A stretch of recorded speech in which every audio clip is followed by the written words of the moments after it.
Guys, this chapter moves around a simple question that who are you? And you may answer, Hi, I am Aman. But wait, are you just a group of letters written on this page? No, that's just my name. Okay, then who are you? Basically, I am a gym trainer. Really, you didn't exist before becoming a gym trainer, or you stop existing if gym shuts down tomorrow. Wait, let me introduce myself. My name is Aman. I was born in 1996 in Delhi. I studied here, this, then did that. And now I am a gym trainer.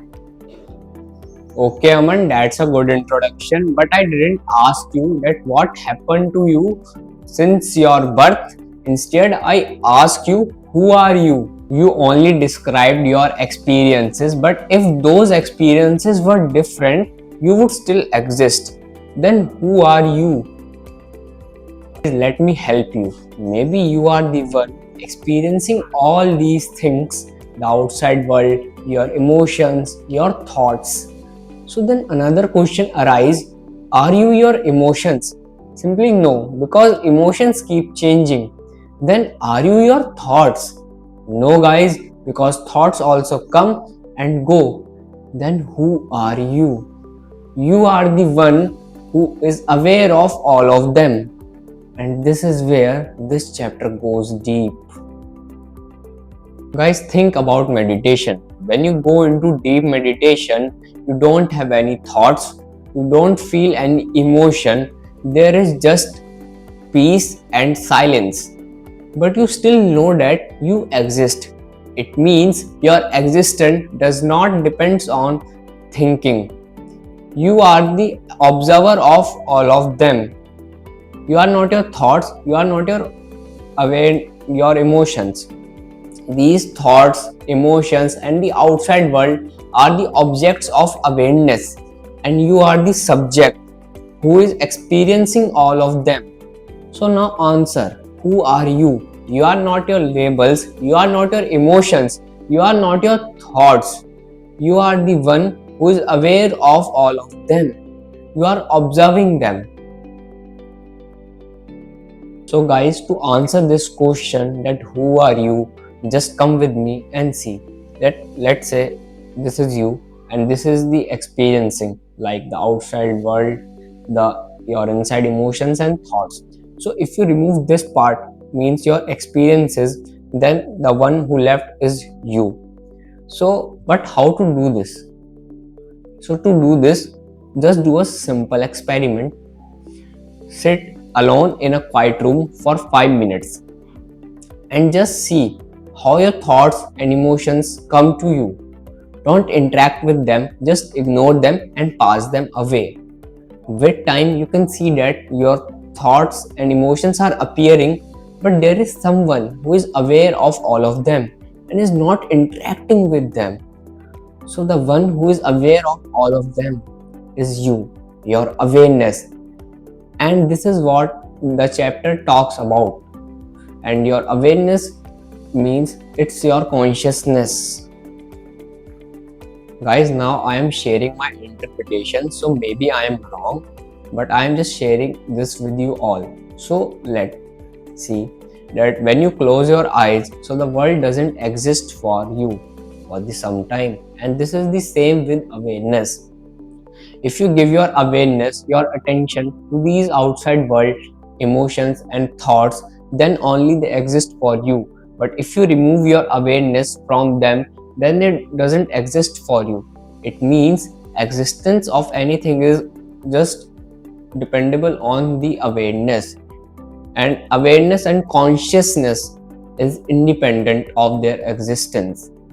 So it means nothing would exist in this world without your consciousness and awareness. Now think of the saints or yogis. They are meditating under a tree, but the outside world doesn't impact them. Their thoughts, their emotions doesn't impact them. But why? Because I think that they go through the deep meditation state where they remove all their awareness from these objects and they are at the seat of consciousness, which is a pure form of awareness. So the world doesn't exist for them, their emotions, their thought doesn't exist for them, it so that they don't impact them. But what is this consciousness called? So as written in this book, that this consciousness is called Atma in Hinduism, the self in Buddhism, and the soul in Christianity. So this is what the consciousness, it's your soul. That's why when your consciousness and awareness is removed from your body, you die. Because for consciousness and awareness, your body doesn't exist. It's totally my interpretation, guys, so maybe I am wrong. Guys, if you are not your labels, so why you spend your whole life in protecting them? Yes, you spend your whole life in protecting your ego, in doing some works just for protecting your ego.